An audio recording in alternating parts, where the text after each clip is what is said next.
எலிகளின் பரிணாம வளர்ச்சி படியும் 3 வகையாக பிரிக்கலாம். நம்பர் 1 நம்பர் 2 நம்பர் 3 இதுல லாஸ்ட் பார்ட்டி ஒன்று இருக்கு.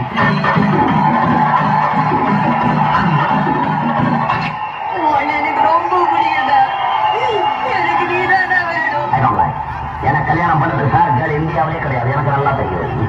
வேற எங்க பாத்துருக்குற? பிரான்ஸ்ல ஒரு குழந்தை அவ்வளவுதான் மேரேஜ் பண்ண போறேன்.